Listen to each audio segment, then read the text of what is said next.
Welcome to Bourbon Sauced, where we discuss topics and get sauced on bourbon in the process. We'll try and keep it PG, but no promises, as we'll try to stay true to ourselves and be as unfiltered and blunt as possible. Grab your favorite bourbon and join us for the show. Before we get into it, Ryan, which bourbon are you sipping on? Well, today, Dan, I kind of went a little off the beaten path, and I went with 10 Cup, it's a kind of a cross. It is a cross between a bourbon and a single malt. And what I've noticed with it so far is it's definitely got that oaky flavor from that charred barrel. And I don't typically drink my bourbons on ice, but I decided, to at least start that way on this one. And I've noticed on the ice it draws out the sweetness of it, and then there's a little bit of spice at the end. But it's all in all, it's been a pretty smooth bourbon. Nice. I'm enjoying it. What about you? Well, myself, I went with the Heaven's Door double-barreled whiskey, which I think is better than their actual basic one that they've got. The double barrel to me has, I don't know, it's like a sweeter taste, and it's probably like the caramel notes in it are a lot stronger than other bourbons, but I think it's a smoother bourbon to me. I like it. So that's what I'm sipping on today. I'll have to give that a whirl.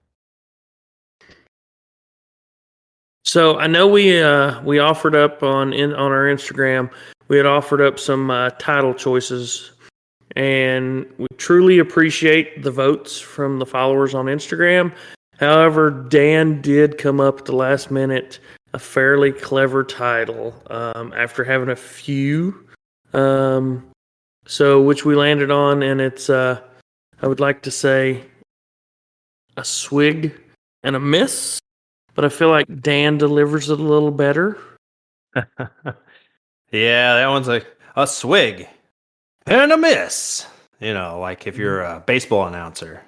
So, bringing us to today's topic, we're going to discuss America's favorite pastime of some baseball.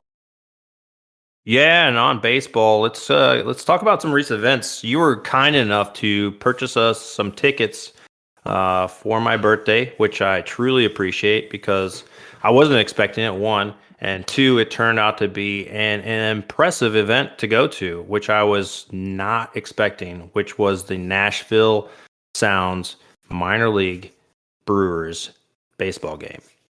Yep. So I managed to get some tickets for Dan's birthday. Obviously, his birthday was in March, but opening weekend wasn't till last weekend. So I went ahead and secured some good tickets right above the Sounds dugout. Front row, right on top of the dugout. Not just that, but right where the players come out from the locker room, which is an impressive spot to watch them all come up, because it's not just the players that come up from that spot. You have the camera crew that's coming up. You have the athletic trainers that come up. You have the grounds crew people that are coming up. Like, it's a very active area to have a seat. Like, you're fully involved in the game. And I can't say enough about those seats. They were in section 108. They were beautifully placed seats, and I am beyond grateful that you did that for me. So thank you so much for that, man. You're welcome, dude. Anytime. We had third base, like right up there in our face, and we were just far enough past the net to where somebody had to have their head on swivel for that foul ball coming at you. Like, it was a rather engaging game the entire time. Yeah, and at one point, the girls that were behind us, they said, they were expecting us to catch the balls for them. And I, at one point, asked that one girl, I said, so wait a minute, you're not used to balls flying in your face? And, she responded in kind, not those kind of balls. So. But the other one did say she feels that she could catch it in a cup. Yeah, we both were like, we got a cup right now. Like, we'll finish our beer, and if you can catch it in a cup, we will be uber impressed because that's a feat in itself. It's like hitting a hole in one in golf to have that kind of hand-eye coordination to catch a baseball that's flying at you at least 100 mile an hour off a bat, to be able to put it inside of a cup, the diameter that's just slightly larger than a baseball. I would have married her on the spot. I'm just saying. I would have been rather impressed with that for sure.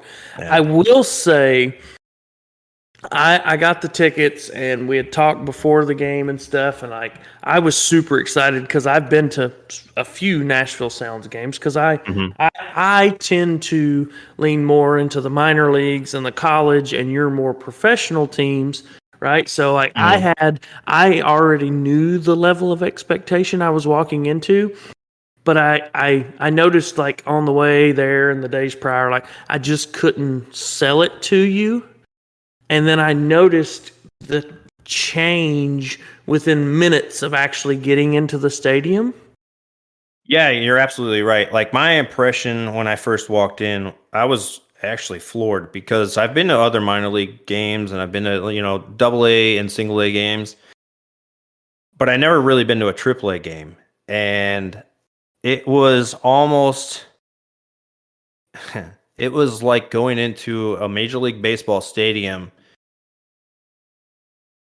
but you weren't paying Major League Baseball prices, if that makes any sense. You know what I mean? Totally, 100%. So the atmosphere was the same, the energy was the same, the amount of concessions that they had were the same. The fact that they had a pro shop for you to buy gear, hats, jerseys, whatever memorabilia, whatever it was all there. It was the fact that they had even stuff for kids there and families. It was a very family-oriented environment, which I was like, man, this exudes America's favorite pastime. Like, and to me, loving baseball and playing baseball growing up, like it sparked something in me, and I was like, you know what, I've got to go to more of these games. So, you were there, and next thing you know, I'm buying partial season tickets so we can go see more of these games because it had a very prominent impression on me. You know what I mean? That's what I thought was like, that's what blew my mind was we barely made it around to where our seats were. And you could see all the kids gathered around right where our seats were because they're waiting on the players to come out, hoping for autographs. So, if you're going to sit in those seats, you might as well be prepared to just be bombarded with kids the whole game in between as they change out, right. At the top of the inning, bottom of the inning. As they're changing out, you might as well just be prepared if you're in those seats to be bombarded by kids all day long. But we didn't even make it to the seats. And you were like, you know what? I would be curious as to what their season tickets are. And that's when we ended up finding that table with that guy. I think his name was Ben.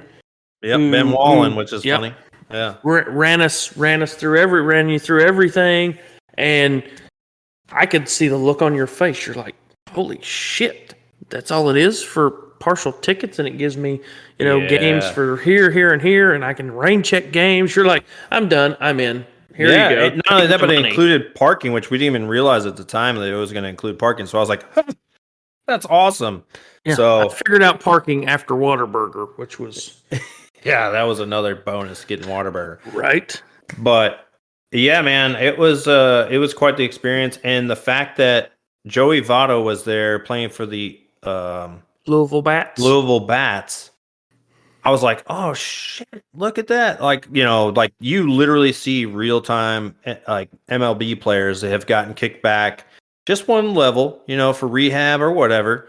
And it was impressive to see even he was struggling against some of the pitchers for the Sounds. And I was just like, damn, all right, well, these guys might be, a little bit better than I thought, I mean, if you think about it, if you're AAA, you're knocking on the door. And honestly, since we're still on the topic of the Nashville Sounds, and I followed them fairly close for the most part, their roster, you have some players who are 1 year they're a Sounds player, the next year they're MLB at the Brewers. Then the next year they're back to the Sounds, right? Because they're called up as they're needed, right? Different things change and happen. Mm-hmm.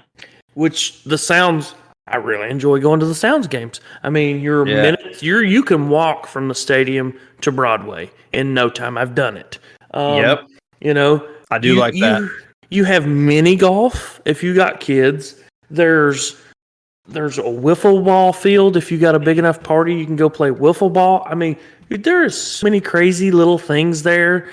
You know, throwing the T-shirts out at certain times, Right. getting pictures with Booster the Rooster. I mean, honestly, absolutely, I love it. And then the last time I'd been there, they were building all that over there at the third base area and the outfield area.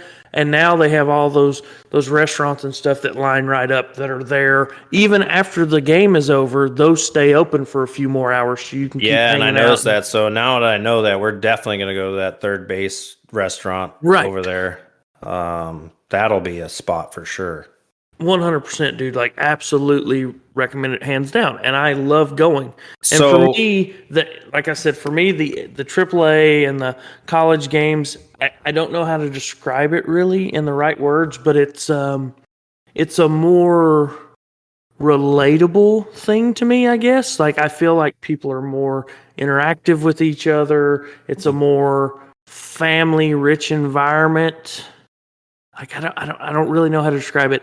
I just have a feel going to those AAA games and those college games that I don't necessarily always get when I go to a major league game, even though I enjoy the major league games. So, you've never been to a major league game, right? I have. So we're going to talk major league here, right? So I got tickets to the Cincinnati Reds game last summer while you were gone. You were currently deployed. So I had gotten tickets to the Cincinnati Reds game. I took my dad, I took my stepdad Arnold, and I took my cousin Connor. I was supposed to take two of my nephews, but they backed out.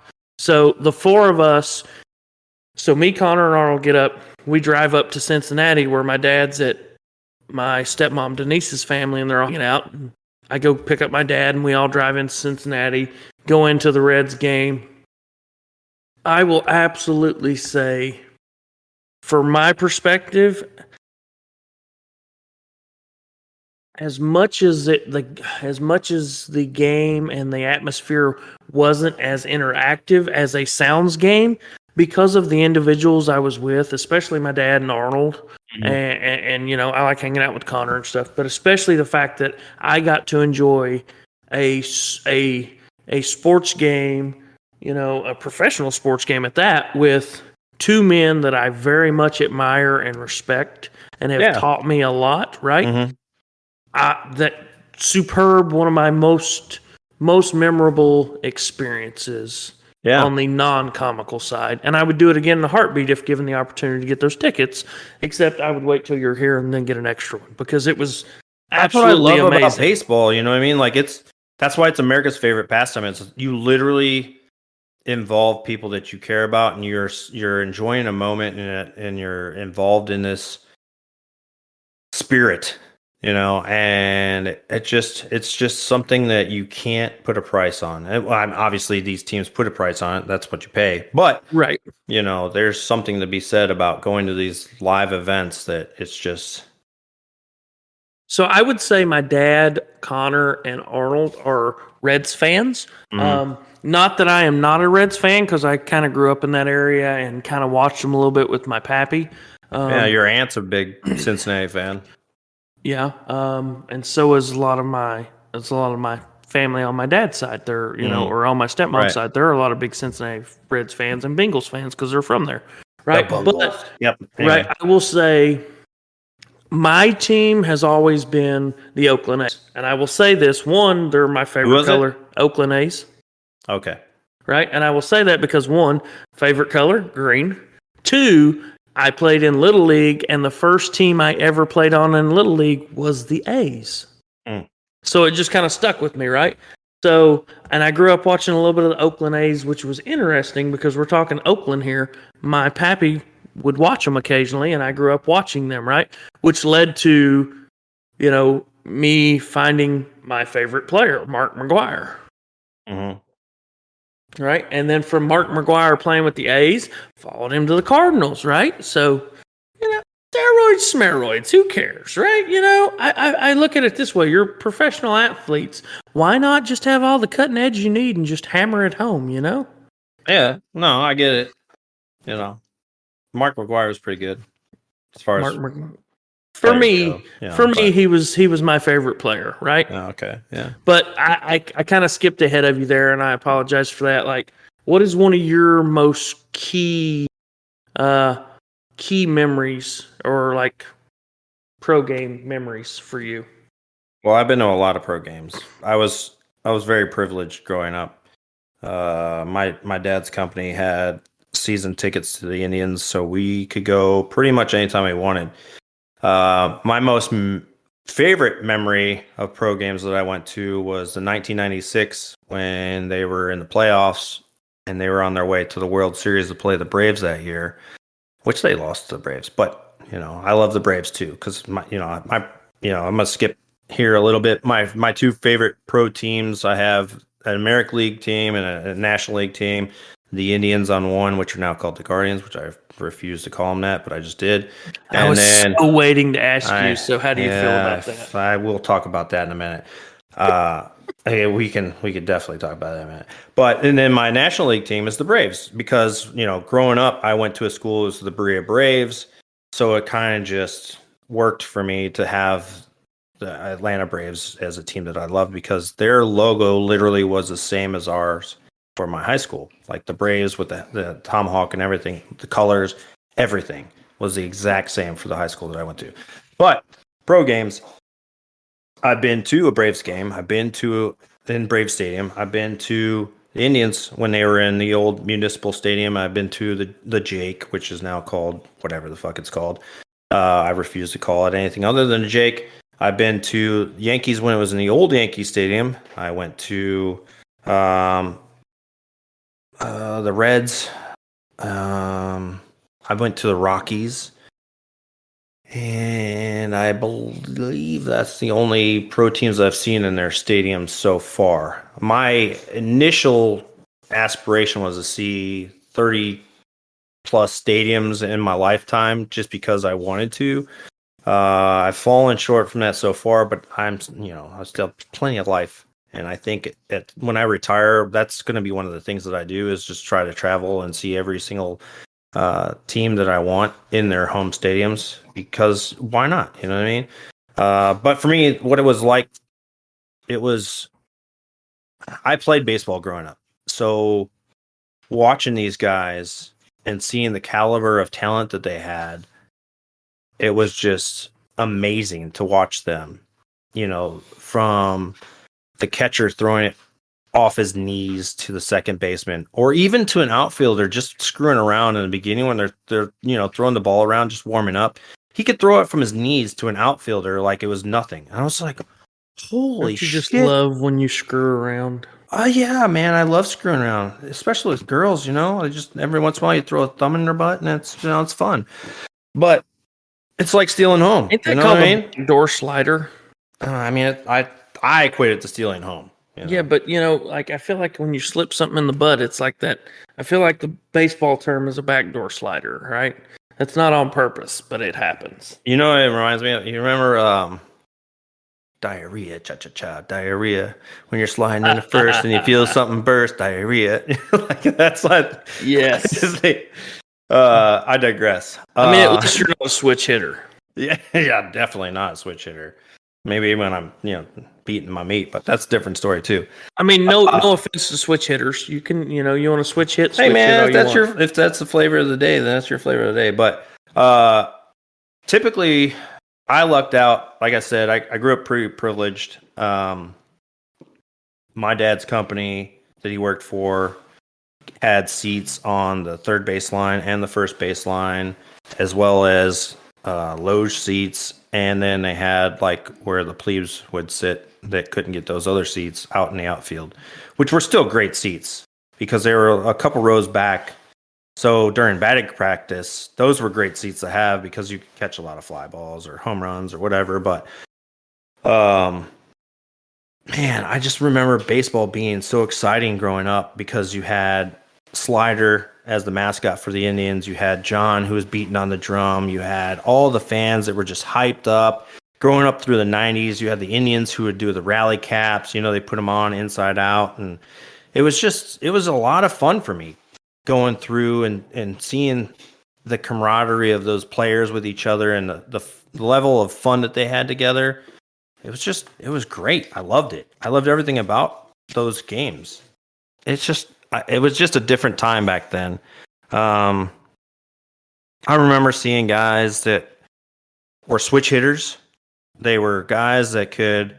We're talking about guys that batted left or right-handed, just so everybody knows. Right. Yeah. Not the switch hitters that are coming up today, but I mean, there was just they would tear up. They would literally tear up the game if they could hit up the left or the right. It didn't matter. Just looking at the roster and seeing where batters were and knowing in the lineup that you had a guy that was a power hitter, you had a guy that was playing cleanup. Just watching the game and seeing who was on deck. It was great, I remember going to a game and I forget which game it was exactly, but the pitcher fucking nailed a dude in the head. And it literally cleared the benches. Like everybody came out and it was ready. Orgy. Yeah. Balls and bats everywhere. Sounds about right. Yeah. But your pro game experience for me was just I think I had a lot better than most people because I had access. You were that borderline silver spoon child we talk about today. Yeah, I absolutely would say that I was really close. I mean, like, if it weren't for my dad's company, we would have never been able to go to those games. And because we weren't very affluent until I moved out of the house and I joined the military and I was long gone. Then all of a sudden my dad was making bank. And right. It was different life for my brother and sister. They were the silver spoon kids for sure. I get that. But that's one of those things that, like, for me, right? I didn't grow up having that much, right? Mm-hmm. We worked for what we had, but when my family did things, we did things, right? Right. Yeah.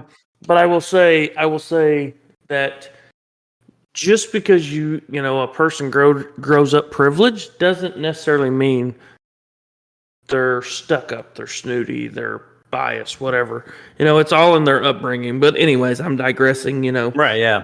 I just want to make it clear that I talk shit to you a lot because, well, you're my fucking brother and I can talk shit to you and vice versa, right? Yeah, why not? So, fuck it. Full send. Exactly. That's the whole point of this. Full fucking send. Like, yeah. I mean, so I feel like you could almost be in the big leagues. For shit talking? For sure. No.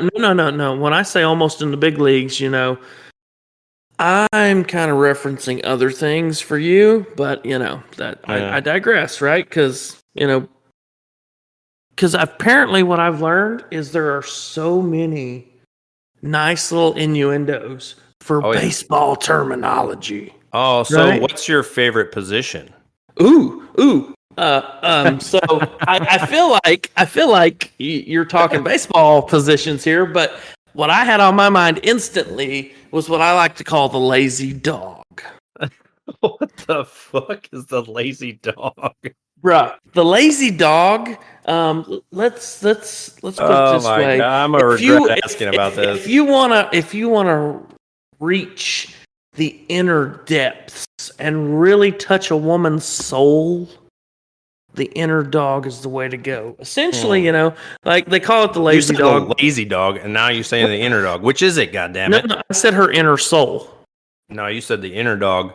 If you want to touch her inner soul, then you use the lazy dog, right? So essentially, the woman lays out flat, completely flat. Okay. Now, if you want, you can kind of put some pillows right there at the area and elevate her just slightly. Oh, elevate her hips. Okay. Right. Yeah. But you don't want doggy. You just want her slightly up, if at all. Right. And then you straddle right across that area, and then you. I've done that you know, before. I you never knew it was called the lazy right? dog, You, but you I can see why it's called it that. But I'm saying you It's slide not right quite into doggy home. style, but it's they're the lazy dog. You're kind of laying down, but you're kind of still getting a doggy style. And it's But just, here's the thing. Here's the thing: is it's not as lazy as they, the term makes it because not for the guy. That's for damn sure. Exactly, I agree. But in that position, that's when like the woman has given up all. Oh, she's control. in submission There is for sure. no Yeah, control whatsoever Yeah. there. I mean, at that point, it's your body weight on her. You have the control. But anyways,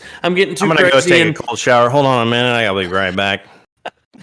Just thinking of all the girls that I've done that with, and it's just like, God damn it.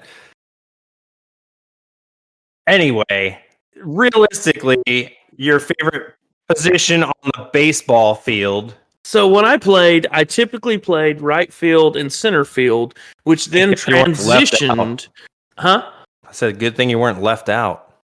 No, I was never left out because I'm actually a really good outfielder. Surprisingly, I know people wouldn't think that looking at my fat ass. That's because you know how to catch. I do know how to catch. I do know how to catch. Yes, I do know how to catch. And I know how to send it home real fast and hard, right?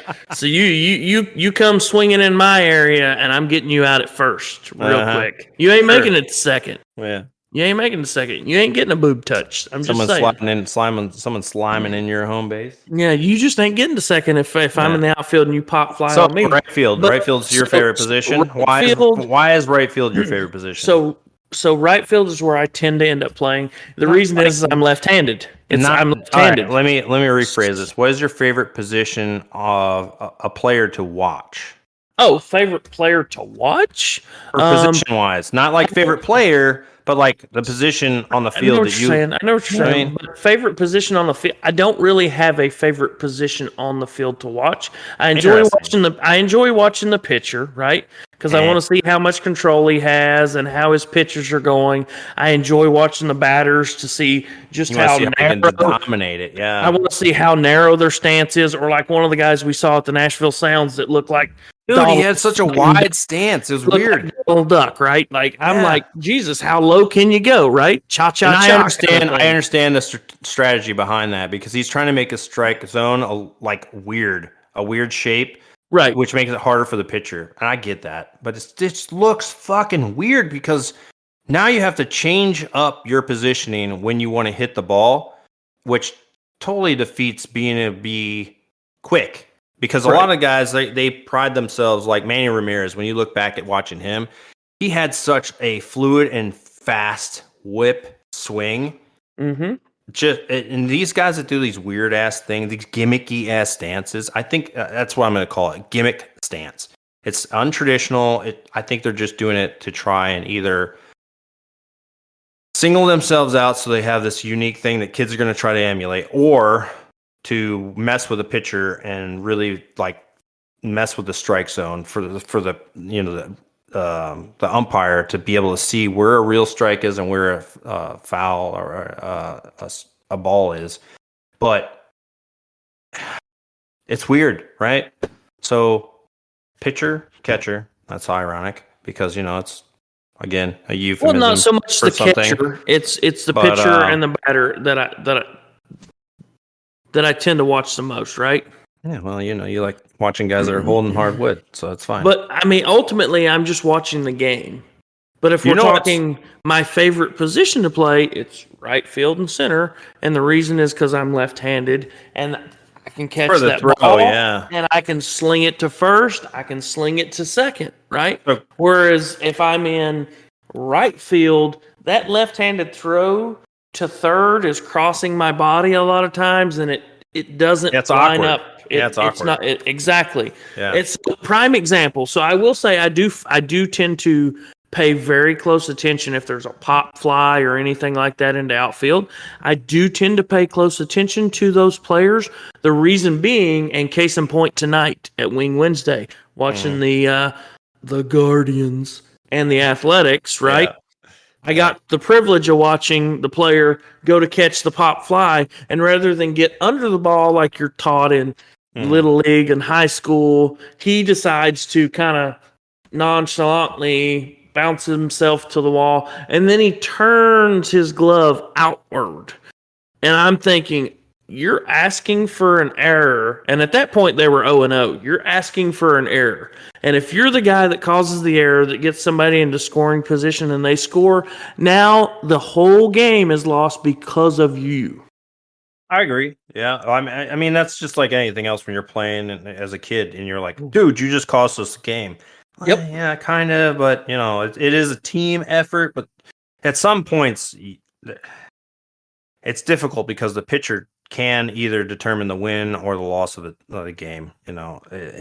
It's unfortunate, but it is what it is.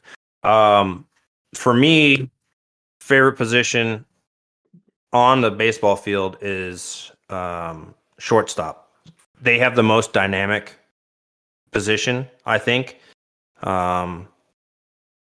They're usually have the strongest arm in the infield to be able to throw it to wherever it needs to go. Right. They're usually the most athletic person on the team because Yeah. they have to have such a quick reaction. Their hand-eye coordination has to be on like top notch. So I remember watching, Ozzie Guillen with the Cardinals, watching him, Omar Vizquel when he was back with the Indians. There's so many shortstops in Major League that I've seen that are just amazing to watch, and they all end up with Gold Gloves, and rightfully so. So for me, if I'm talking about my favorite position on a baseball team, it's got to be a shortstop because they are the most, I think, personal opinion, that they are the most dynamic person on the diamond. Favorite player? Man, that one's a tough one because there's so many amazing players that I've seen growing up. I think if I'm thinking just strictly Indians or strictly Braves, there's just too many. There really is. Carlos Baerga was one of my favorites with the Indians growing up. He always kept the team so light spirited, made it more fun forever. Like he was like a kid perpetually with the team. If I had to say talent wise, I'd probably say like Greg Maddux for the Braves or Tom Glavine. Like the pitchers for the Braves in the 90s were the best rotation that I ever seen in my life. They were the most complete rotation from starters to closers to savers. It was just that team in the 90s, they had unbelievable talent. Basically, the Braves had bought themselves World Series throughout the 90s. Everyone used to talk about the Yankees, but anyway, getting into funniest baseball moments. What do you think was one of the moments that were pretty funny for you? I would have to say watching Darth Vader at the Cincinnati Reds game doing the opening pitch. The force was just not with him. Yeah. He didn't make it to the plate. No. Didn't he even try his little choke maneuver, and it just So basically, he choked on making it to the plate. Exactly. Nice. I would say funny moments for me would be like if, I don't know, I don't really have any funny moments that come to mind. I remember like watching the game and like somebody getting like hit in the face with a foul ball or something, but it's not really that funny when it happens to them, but it's funny for everyone else that's watching because you're getting balls to the face. True. I will say at the Nashville Sounds game, it wasn't necessarily the moment that was funny. It was the fact that the shortstop did the whole thing, and I'm instantly sitting up there, and I'm like, don't give me any of that Olay bullshit. Like it just instantly hit me. So that I feel like that moment was funny. It just wasn't the play itself. Speaking of the Olay, movies that you think about for baseball, that's a good quote from Major League, right? Yep, Major League is obviously great movie. Because there was even a couple of Major League quotes you made at the game. I think one was about the Serrano to Joe Boo when one of the players stepped up to bat. Yeah, it was fuck you, Jobu. I do this myself. That whole part, yeah, because he was. I think he was. I don't know about we were tie game or whatever it was at the time, but I don't even remember what the whole point of that was. But yeah, as far as movies that you really like for baseball, which movies? I would say, like, if you want to, this is kind of for women here. Like, if you want a nice romantic movie you can enjoy with your guy that's not so romantic, For the Love of the Game with Kevin Costner. Yeah, that's a pretty good one. It's probably one of my favorite baseball movies, along with Major League, and obviously, there's a few others I like. Angels in the Outfield, Rookie of the Year. But what about you? Sandlot. Sandlot's one of mine that I really like. It just reminds me of my childhood because we were always riding our bikes and going places.